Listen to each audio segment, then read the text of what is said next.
Hello, and thank you for joining us for this Iowa Fraud Fighters virtual forum. Today we're talking about how to avoid falling victim to online scams. My name is Bob Waters. I'll be your moderator and host today. We are joined today by Iowa Insurance Commissioner Doug Ommen and Al Perales, investigator for the Iowa Attorney General's Office. Be sure to submit your questions in the comments section, or you can email them to us throughout this forum at info@iowafraudfighters.gov. That's info@iowafraudfighters.gov. We'll get to as many questions as time allows before we are done today. Just a reminder that we are employing social distancing measures in the auditorium here in Des Moines and therefore are using one podium for both of our speakers today, and we are, of course, social distancing. You know, online scams affect every generation, including millennials. In fact, millennials are twice as likely to report losing money on items that are never delivered or not as advertised. And in many cases, the online scam can have long-term consequences. Many of us here in Iowa think fraud won't happen to us or our family members, that we are able to spot scammers easily or simply outwit them. But as we are about to learn, falling victim to fraud, whether online or in person, can have devastating effects.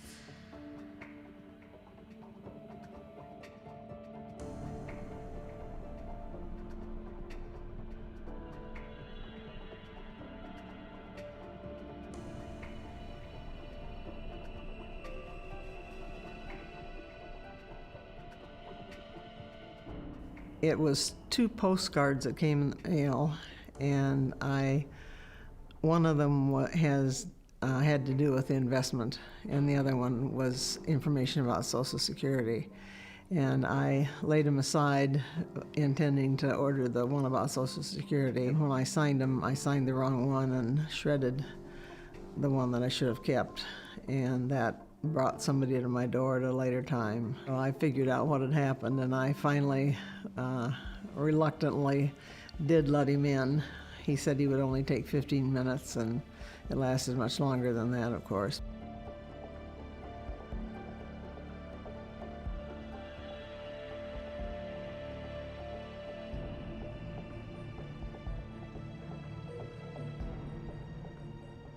They offered a really high interest rate, and about that time we sold some property, and they knew about that. And I think that's what kept them coming back and keeping in touch with me, because they knew that I was going to have some income and would have something to invest.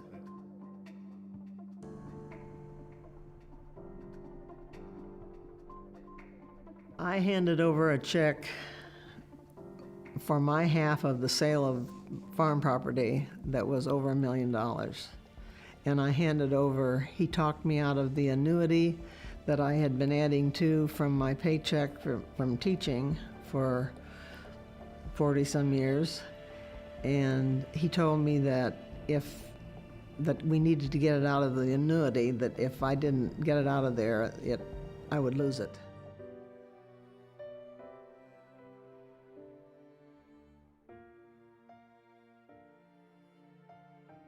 I always thought that people had to be pretty stupid to let it take place, but I sure got fooled, and I was well aware that things like that went on. But I think you have to watch out, because they have all kinds of charming things to say and get you off your guard.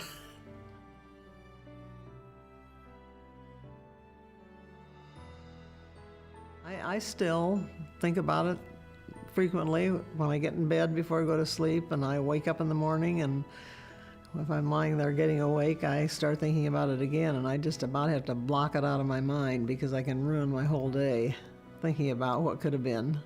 I'll never be in the place I was before it happened. Things are better than they were, but it'll never be the same.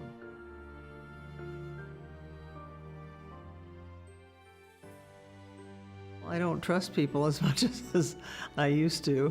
I know that I won't let anybody in my front door that I don't know, whether they're wanting my money or something else, and I certainly would have a better idea of who to check with and not try to figure it out for myself when it isn't something I'm knowledgeable about. You just have to be very careful. 'Cause you can ruin the rest of your life if you aren't.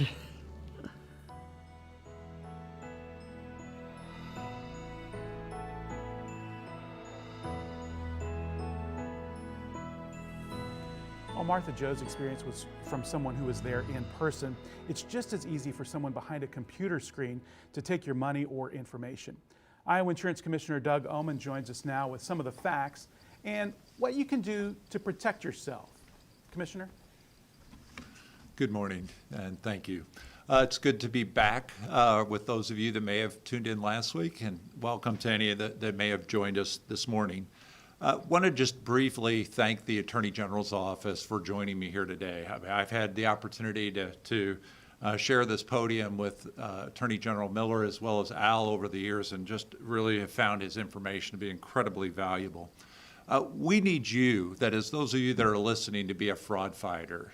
We need you to help us stop the frauds that we know are being perpetrated here in Iowa.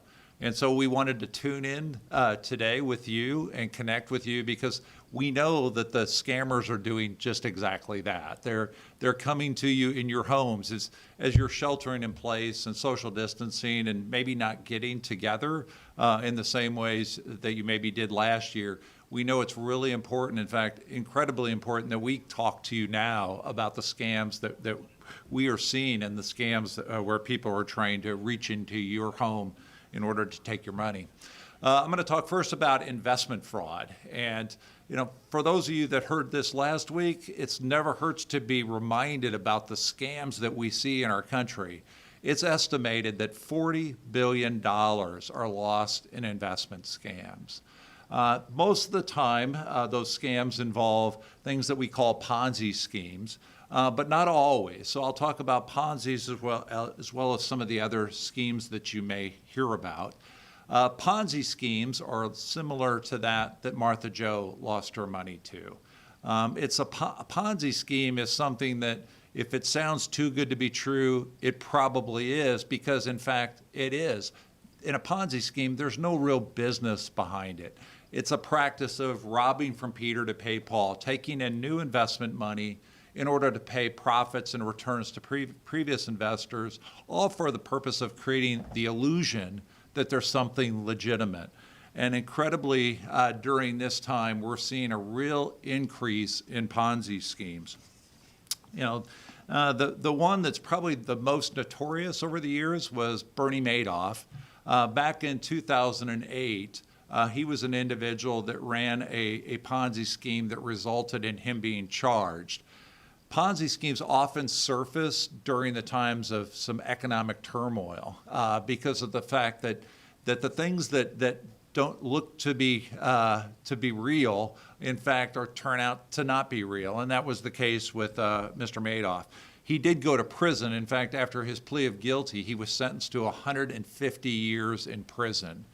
He was also ordered to pay $170 billion in restitution. The reality of that, just as with Martha Jo, is there really is no justice. We can go through investigations and refer for prosecution, and the Attorney General's office can prosecute cases that result in imprisonment. But just as with Martha Jo, unfortunately, if you wait until after the scam, people lose a lot of money, and that money is gone and can't be restored. So it's really important that you double check before you invest. Call us, talk to us about that. We want you to know you have a friend at the Iowa Insurance Division. The other investment scam that we are seeing in these current days is private placements. Those private placements are usually designed for smaller offerings, for individuals that are selected based upon qualification in terms of their assets. They are usually individuals that really have the ability to lose their entire investment. Nobody wants to lose their entire investment, but they're usually reserved for people that have enough net worth that they can afford to lose it. And so it's in that private placement process that there's some requirements. It's still cheaper, though, for the promoter.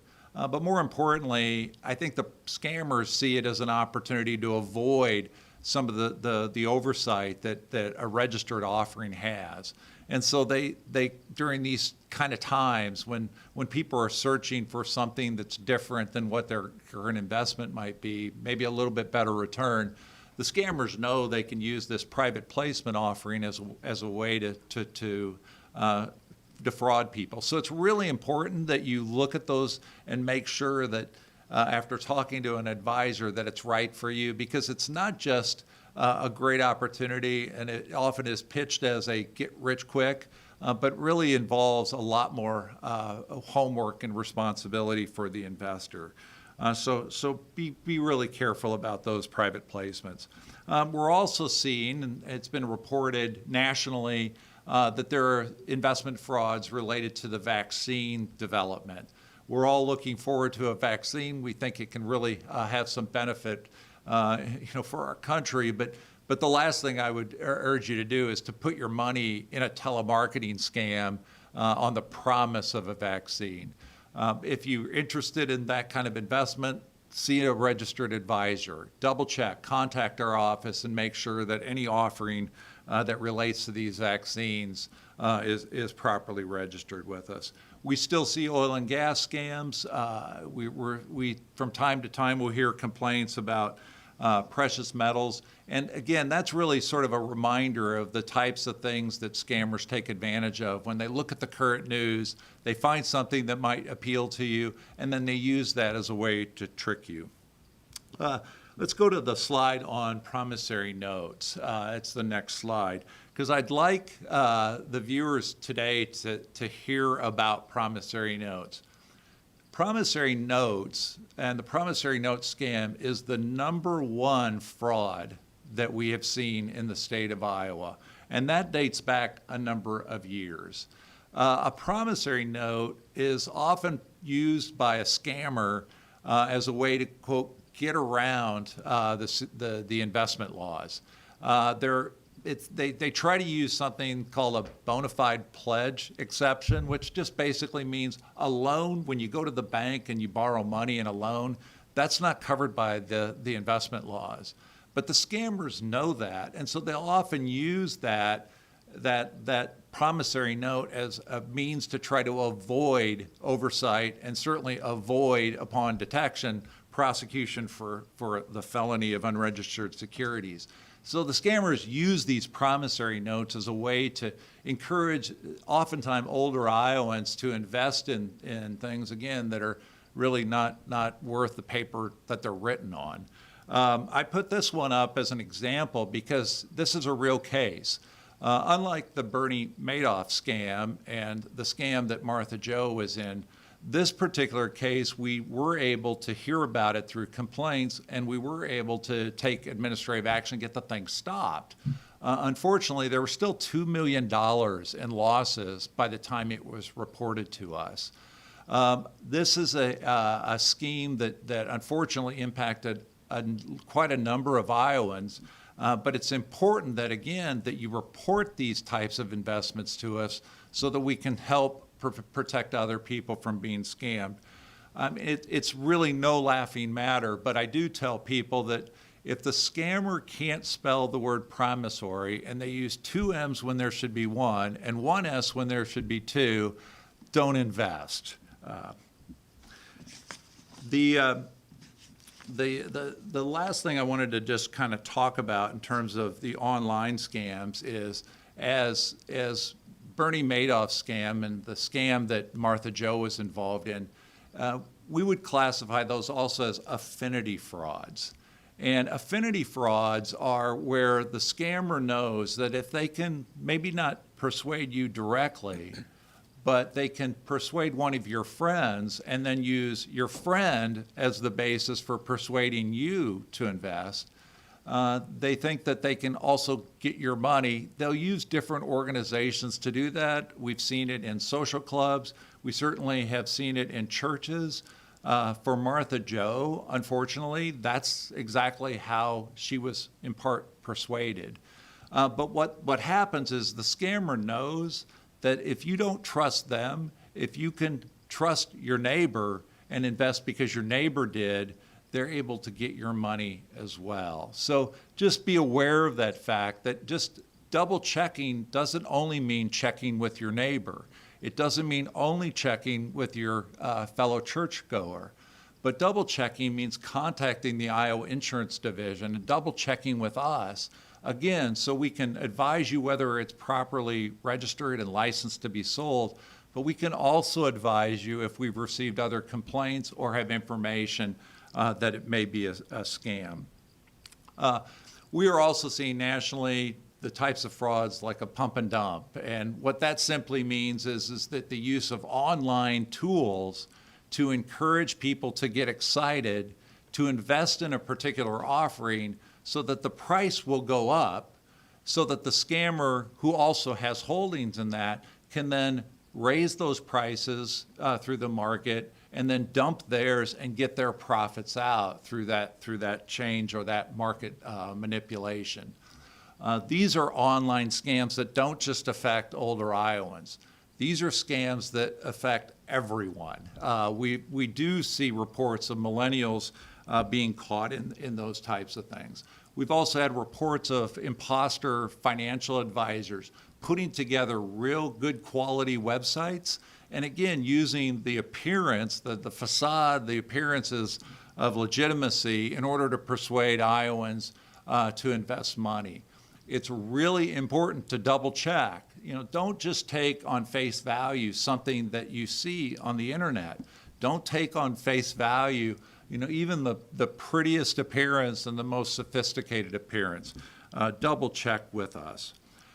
We have also heard reports of the use of cryptocurrency online. Haven't received any specific complaints on that in our office during this time, but nationally, these are very significant events that you need to be giving attention to. Don't fall for those types of scams. The traditional scams that we see in terms of money laundering and financial crimes that historically have been done through offices are also seen online. So please double check before you invest. There has recently been an example of Twitter and the use of a Bitcoin scam. And it's based upon that promise and of getting rich quick. So, we encourage you, again, be very, very cynical about what you are seeing online. In terms of some tips for you to kind of help protect yourself, the con men know that they want to get you into a rush. They want you to be hurried. They know that if you're hurried, some of the things that are common sense are going to be ignored. So they want you to go quick. So the first tip is slow down. You don't have to do it today. If someone is telling you you have to do it today, it's a scam. Hang up, walk away. The second thing to do is by slowing down, is to consider whether or not there's that appropriate risk given the fact that it's an investment and you're looking for a reward. Slowing down gives you the opportunity to do the homework you need to do, to double check with us, to find out whether it's properly registered, but also evaluate your own circumstances. Evaluate whether or not the particular investment is appropriate for you, whether it's advancing your purposes. Most of the time, a get-rich-quick scheme is just that, except that you won't get rich, the scammer will. So make sure that if you're looking for safety, that you understand what that is. And then importantly, as part of that process, usually involves talking to a properly licensed advisor. And you'll need to do that again by checking with us. So again, the first advice I can give you is stop. The second is to confirm. And what I mean by that is that after you've stopped and given yourself some time is, you can get information from us, but then actually confirm that you know who you're talking to. Oftentimes, there are imposters that will try to make themselves look appropriate. So confirming means not just talking with us or people at our office, but actually making sure that you have gone through other means by which to confirm that the person that you're dealing with is actually who they say they are. The last is that I would say is you want to make sure that after you've called us, that you report anything that is suspicious with us by communication, again, gathering the information and making it available to us. So stop, call, and confirm. And lastly, don't be alone. In today's pandemic, again, we're asked to social distance, we're asked to remain often in our homes, but that doesn't mean you need to be alone. Make sure you have some trusted people you can talk to about your circumstances. Identify folks within your family that you can talk to. And lastly, I'll remind you, you need to know you have friends at the Iowa Insurance Division and the Attorney General's office that you can talk to about some of these things that you're hearing about that are online. Thank you. Thank you, Commissioner. Some good advice there, and we'll keep rolling here. Just a reminder that if you have any questions you'd like to ask, just put it in the comments section where you're watching today, or you can email us at info@iowafraudfighters.gov. That email address, info@iowafraudfighters.gov, and we're already compiling the ones we've gotten in, and we'll address those shortly. But now joining us is Al Perales, investigator with the Iowa Attorney General's office, and Al has some examples of these scams and what you should look out for. Al? Well, good morning. Good morning. First of all, I want to just thank Commissioner Doug Ommen for the opportunity to be here. I know we've worked together for many years trying to educate folks, and thank you for your continued effort to protect Iowans, especially older Iowans. I thought I'd start out with a joke. It's always good to laugh, isn't it? Unfortunately, there was this plane, and it was about ready to crash. And there were 4 passengers, but only 3 parachutes. The first passenger was a heart surgeon, and he said, "My patients need me." So he grabbed the first parachute and jumped off. The second passenger was a rocket scientist, and he said, "My country needs me. I'm one of the smartest men in the world." So he grabbed the second parachute and jumped off. The third passenger was Pope John Paul, and he told the fourth passenger, a 10-year-old Boy Scout, he said, "Son, I'm old and frail. I don't have much time left. You go ahead and take that last parachute." And the 10-year-old Boy Scout responded, "Sir, that's okay. The smartest man in the world just took off with my backpack." And I love to tell that joke because one of the themes that you're going to hear today is double check, double check. And we can't say it enough. Commissioner Doug Ommen said it several times. I mean, and by double checking, we're saying before you sign on that dotted line, before you say yes over the phone, before you're about to give someone financial or personal information on the phone, or before you buy a product or merchandise or service, that you double check. One of the reasons that we're here today is to deputize you. Everyone watching today, we want to deputize you as an Iowa fraud fighter. We hope that you learned something today. But more importantly, we hope that you share this information with a family, a loved one. And many of you maybe watching today may have been at some past fraud fighter events. And if you're watching again, thank you. Thank you. I applaud you. Thank you for taking the time to get refreshed, because scams are everywhere. Because I tell you, I can't tell you how many people have said, "You know, Al, I can spot a scam. I could spot a scam anywhere. I wouldn't fall prey to a scam." I think you need to be careful saying that, because scams are so good. Scams can seem so real. And while a scammer has you in the driver's seat, believe me, they can make you steer the car in the way they want you, with lies and deception. If you were to sit at my chair at work for just one day and talk to folks all over the state who have lost money, many of them in tears. And I'm not talking $200. I'm talking $50, $70, $100, $200,000. Scams are very, very strong. And some of them lose their life savings. Most of it could be prevented if the individual would have just double checked. So again, thank you for watching the webinar today. We hope that you find this information helpful. Why do scams work?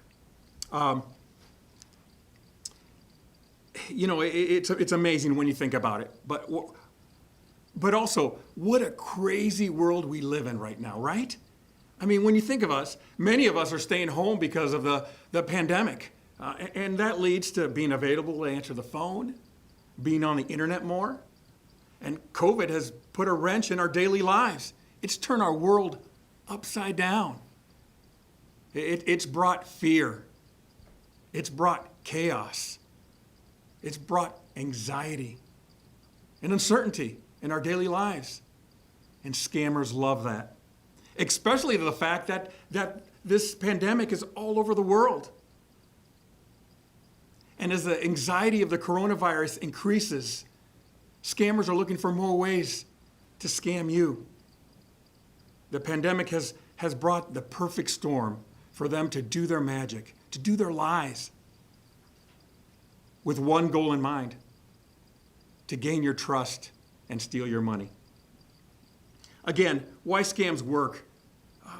In my last 13 years, I've seen scams in all shapes and sizes, from an email to a text, through the internet, through the phone, through a knock on the door, or a postcard. But today we're going to focus more on online scams. Online scams affect every generation. In fact, millennials, 77% of millennials have said that, hey, we have fallen prey to scams, and the scams were the result of an online scam. In my opinion, the reason why scams work, I believe that scammers understand human nature. I mean, when you think about it, how many of us would love a lucky day during this time? Or how many of us would love help with our problems? Or if we're in trouble, how many of us would want to take care of the issue and fix it? Scammers know that. And believe me, the scammers have your answer. They have a help to your problems to get you out of the situation that you're in, especially during this time. But it's nothing but an illusion. It's nothing but sleight of hand, smoke and mirrors, skillful deception. What they have to offer you is a downright scam. I've come to learn that again, scams come in all shapes and sizes. But it usually comes with a very, very strong situation. A situation that, again, could come through you through any avenue. But with this situation, it usually involves three things.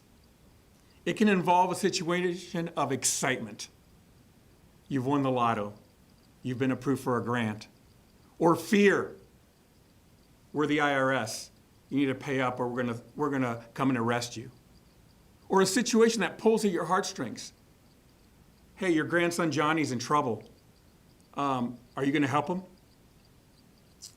All these are socially engineered scams that, again, create a sense of urgency.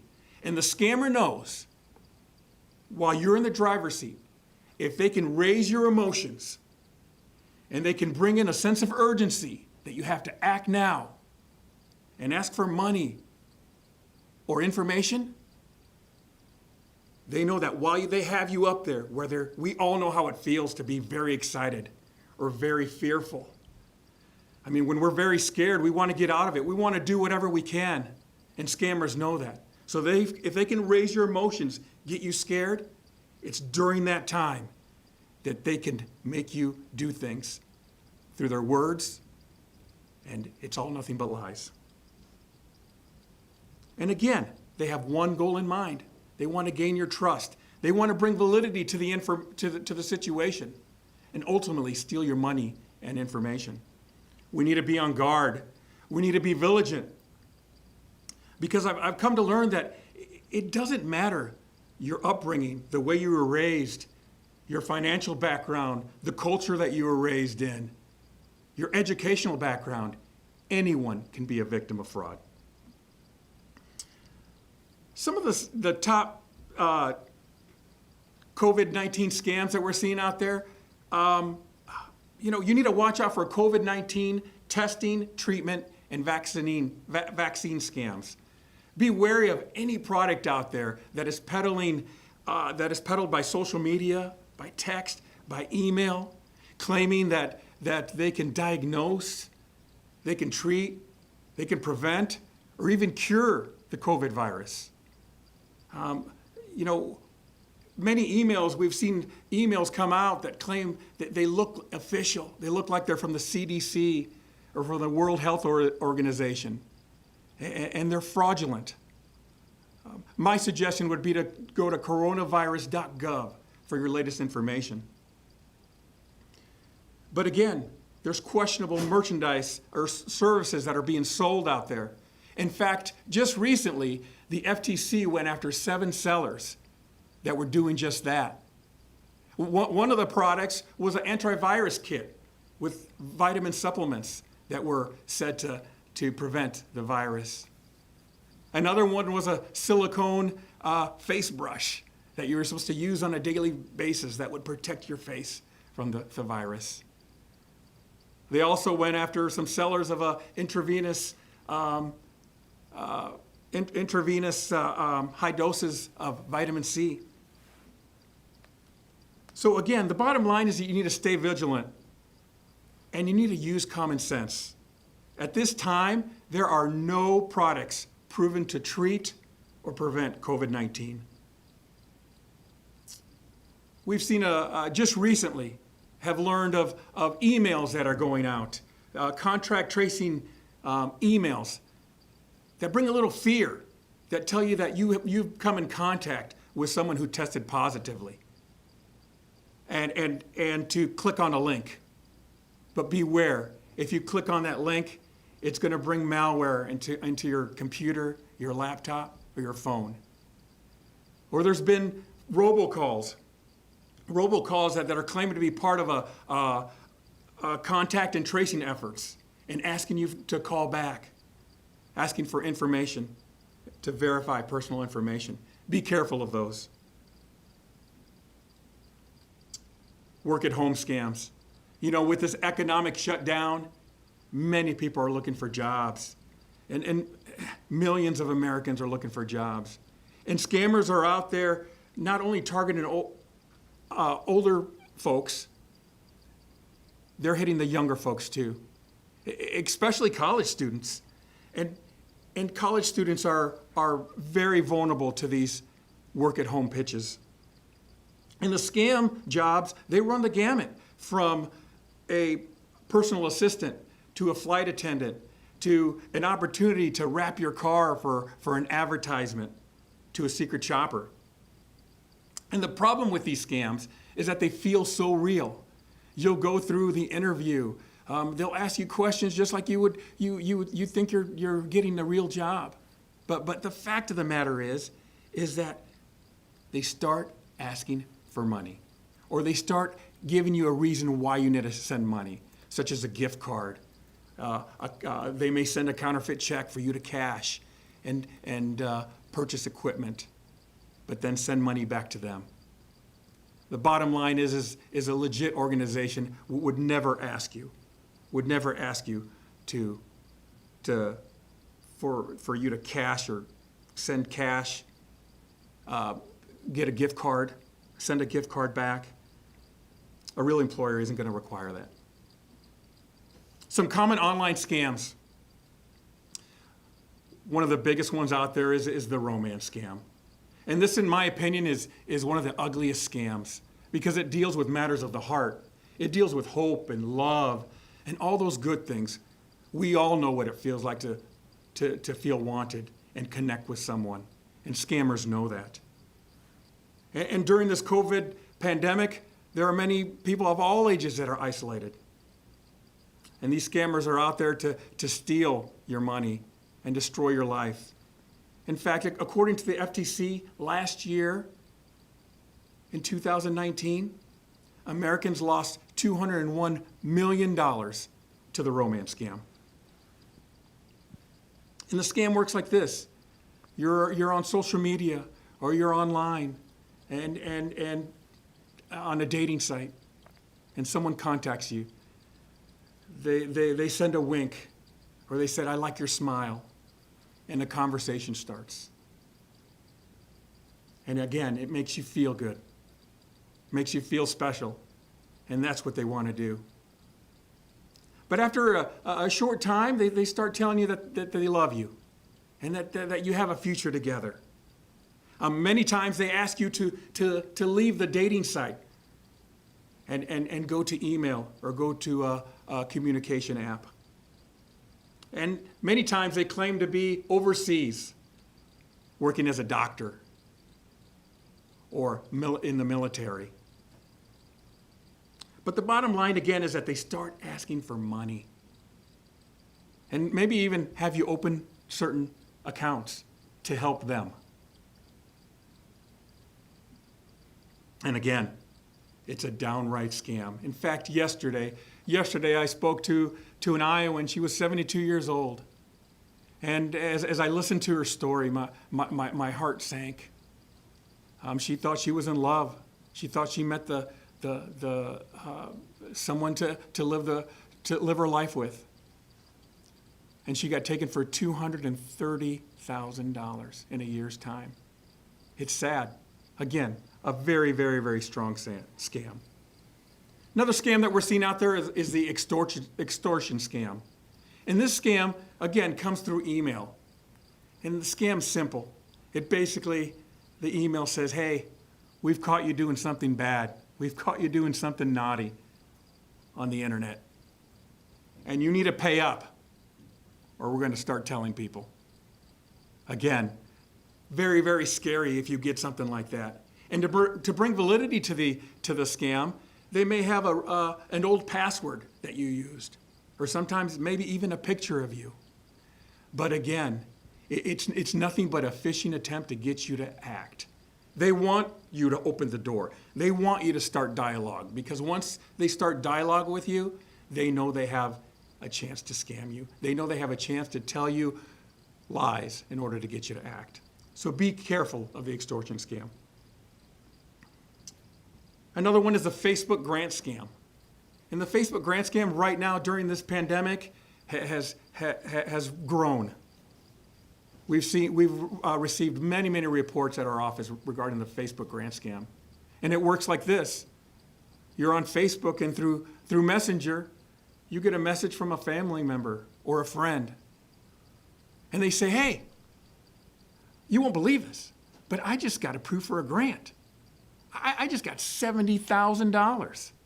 And many times they'll show you a picture of the money.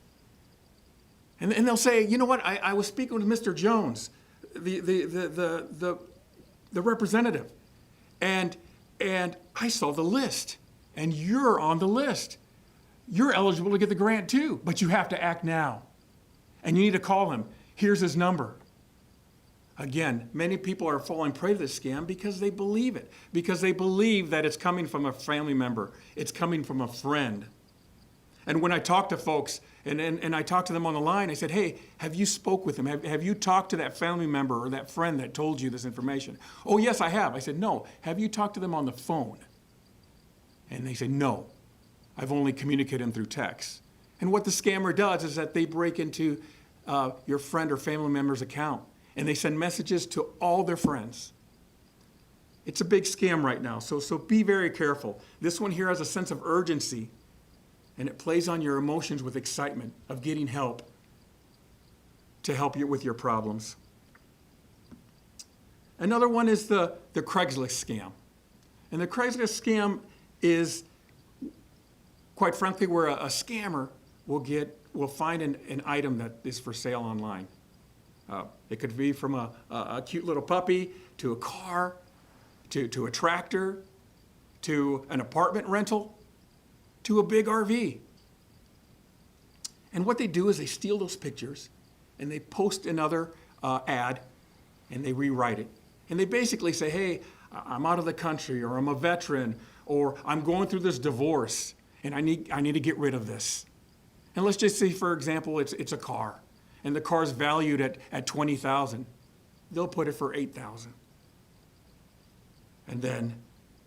the calls start coming in. Why? Because we're all looking for a good deal.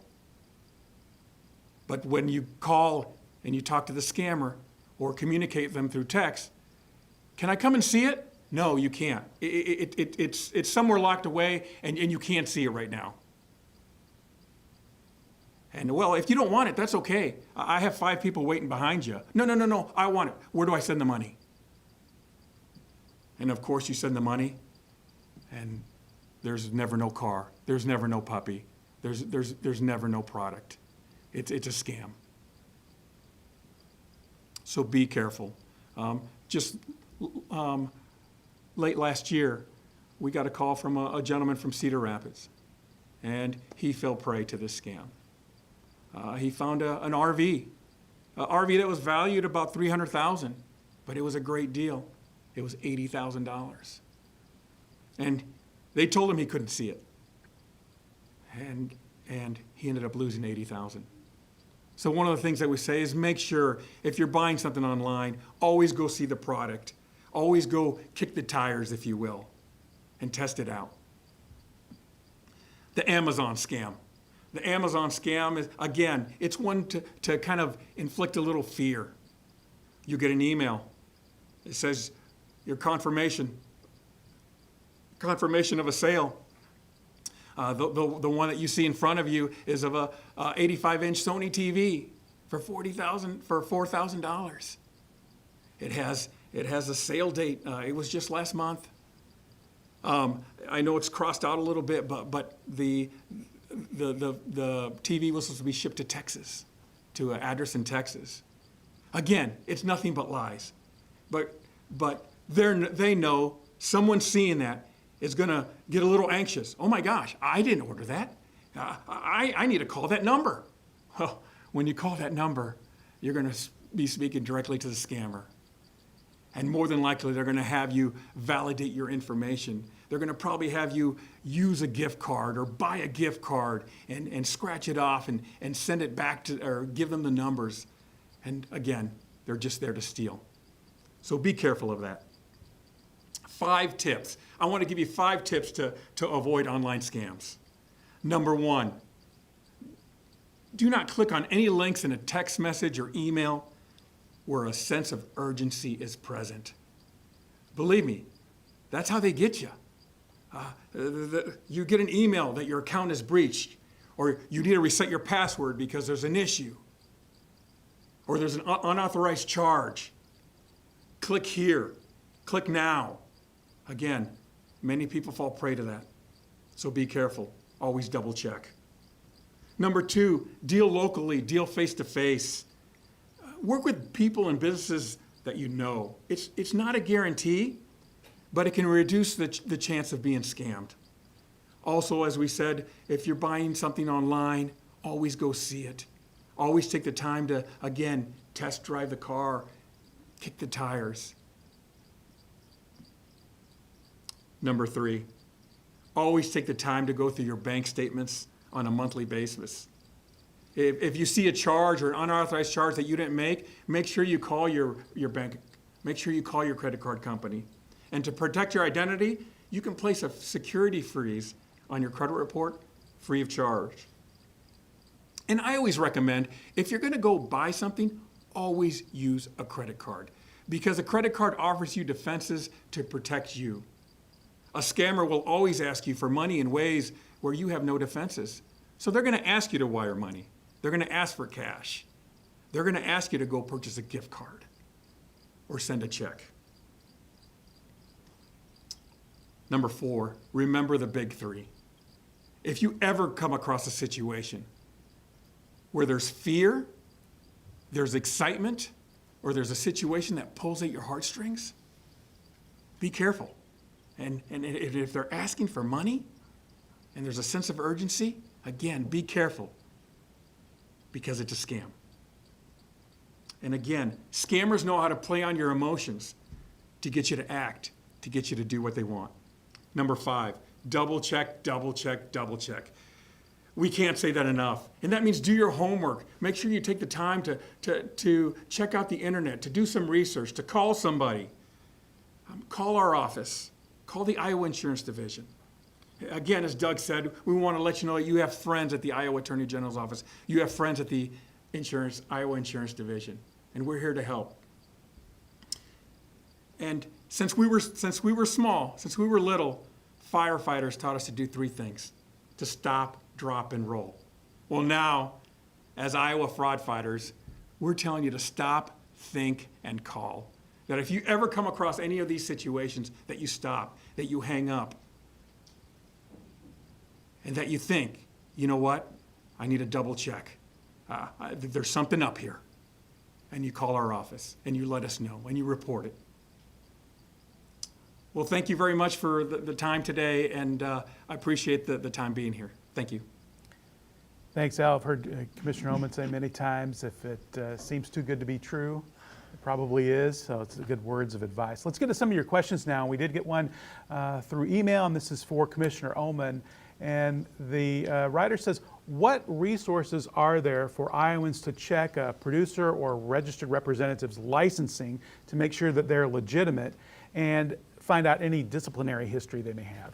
So any individual can start with iowafraudfighters.gov, but you will be directed through any sort of check to the Iowa Insurance Division website.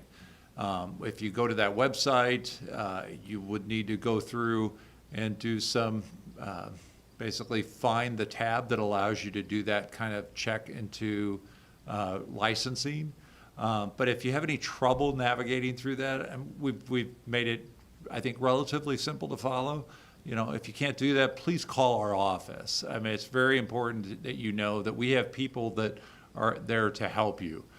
Because that licensing is really important, whether it's an investment fraud or whether it involves someone who is engaged in the business of insurance. Proper licensure is a really important part of that. So it is available at our Iowa Insurance Division website. Very important to check that out. Okay, next question is for Al. And this person says, I am on the federal do not call list, and I still get scammer calls for things like extended car warranties. I know I've gotten those many times too. The calls look local, but how do I stop these calls? Okay, the do not call, the do not call is a great resource, and it does do its job, but you need to know that it only protects you from legitimate organizations. Scammers, unfortunately, could care less about the do not call. So one of the best things that you can do is, number one, if you don't recognize a number, don't answer the call. Many of the calls that you're getting are probably robocalls, and I promise you that if you do not answer any call you don't recognize in time, those calls will lessen. Okay, good advice. Let it go to voicemail. Always a good thing. I think I do that personally a lot of times with anybody. Okay, so next question is for the commissioner. You had talked about Ponzi schemes earlier. So how can you tell if you're getting into a Ponzi scheme? Are there red flags that pop up? What can you notice to make sure you're not getting taken in that way? Some of the Ponzi schemes that we have seen through our investigation and enforcement are actually pretty easy to identify for people that are familiar, because there will be, if you ask questions about the underlying business, you'll get no clear answer. But unfortunately, the Ponzi scheme by its very design is designed to look successful, and for an individual to make that decision on their own is really difficult. And that's why my first advice is to double check, that is to contact the Iowa Insurance Division, because we are able to determine whether or not they did go through the proper licensing. And the reality is we hear about these cases as well, not usually at the beginning, but we do hear about them. And then once we've opened an investigation, we can help educate the prospective victim, the person who's been targeted. So my word of caution is, unfortunately, a Ponzi scheme, just as we saw with Martha Jo, it's sometimes easy to be tricked. So please double check by contacting the Iowa Insurance Division. Next question is for Al. You had mentioned credit freezing during your presentation. How does that work? And do I need to freeze my credit if I already pay for like a credit monitoring service? Yeah, well, there are three things that you can do to protect your credit. And there are three credit reporting agencies. There's Experian, Equifax, and TransUnion. The first thing you can do that's available is you can put an alert on your credit. And that's comparable to if you have a house, putting an alarm on your house. I'm not a big fan of it because usually when the alarm goes off, guess what? Someone's in your house. And that's, again, putting an alert on your credit. The second thing you can do is that you can have someone monitor your credit. And that's comparable to having someone babysit your house, sitting on your couch watching your house. I don't like that one either because what if the babysitter falls asleep and someone breaks into your house? With those credit reporting agencies or those credit monitoring agencies, they tout that they have millions of dollars to back you up and attorneys on hand to get you out of the mess that when someone steals your identity. I don't like those two scenarios because in those two scenarios, your credit file is open. And what I mean by open, it's open to millions of terminals all over the world. But freezing your credit, in my opinion, gives you peace of mind because no one can get into your credit. And it doesn't affect your current financial obligations, your credit cards, things that you're paying. All it does is it seals your credit report so no one can see it. Congress passed a law where every American citizen should be able to freeze their credit. And again, my suggestion would be to freeze your credit because when you freeze your credit, again, you can have peace of mind that no one is using your information in a bad way. Next question is for Doug. You talked a little bit about Bitcoin, and a person wants to kind of know your thoughts on Bitcoin. Is the Bitcoin technology a good investment? Is it okay to pay people with Bitcoin? What are your thoughts on that? Yeah, Bitcoin is a new technology, and it's certainly continuing to advance. I think the technology is good. I think it has great use and potential. Certainly, we're seeing the similar technology being used in contracting and other methods. I think the issue really comes in with how Bitcoin can be abused because of people's lack of familiarity with it. It's something that's in the news, it's known, and scammers know that, so they can go online and they can use that as a method by which to steal from you. So I would just, again, the words of advice is when it comes to Bitcoin, become very familiar with it, really understand it. It's not for the unsophisticated, and don't have your first transaction be done alone. In other words, back to that issue of learning and understanding and getting some experience, don't do it alone. The final word on Bitcoin is we do see a lot of investment scams associated with it. As the technology rolled out and became more available, there were scammers that, again, seized on that new topic, that new idea as a way to solicit investments and scam people. This is one of those scams that has been more appealing to younger folks. I mean, we often talk about, the need to protect older Iowans, but Bitcoin and investments related to Bitcoin have been more appealing to the younger generation. So that registration requirement is nothing to laugh at. Whether it's a Bitcoin offer, some other type of investment, that appears like a promissory note, the old standby. That double checking with the office to make sure that the investment has been properly reviewed and is being exchanged somewhere in the marketplace and isn't just a too good to be true online scam. So Al, got another question for you. This one says, concerning mystery shoppers. I think you talked a little bit about that in your presentation as well. And this one says, their friend got a job to be a mystery shopper and they sent her a check to pay for her expenses until her first actual payroll check came in. But they want her to reimburse them for that advance with gift cards. Does that sound legitimate? Yeah, that is definitely a scam.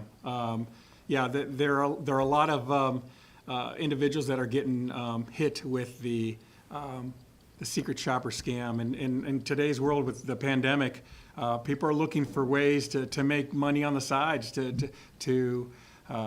their family. And with this scam, again, they contact you and they send you a check, and they try to bring validity to it by being tied to Walmart or Target or PayPal. Many of them say, hey, we want to check Walmart, and we want you to buy some gift cards. And they'll have a little paper for you to fill out your experience, and they'll send you a check for you to cash and send some money back. But then also, those gift cards, they'll want information from them after you buy them. They're going to ask you to scratch out the back and give the numbers on the back of the gift cards. Again, stealing that money too. So be very wary of those secret shopper scams. Right now, we're seeing a lot of cases of those coming across. So. And this one is for Doug. This one is talking about the multi-level marketing, things you might know, like Amway or Mary Kay or something like that. Are those actual schemes, or are they Ponzi schemes or pyramid schemes, or is that something to be a little wary of? You see them all the time. So multi-level marketing is really in a class of its own. And what I mean by that is that there have been multi-level marketing cases that we would just call pyramid sales schemes. That is, they're schemes where there's no underlying product associated with it. Both Amway and some of the other multi-level marketing, if the principal part of the business model is actual delivery of products, it's not an investment scheme. But I guess I would just again advise people, be cautious, learn as much as you can about any of those opportunities, and evaluate them again from the perspective of knowledge. And the way you do that is to become personally familiar with how it operates. If you don't understand a system and you don't understand how it's going to work, and again, this is some of those that were mentioned are very well known, but if you don't understand that multi-level marketing, I would run away from it. Next question is for Al.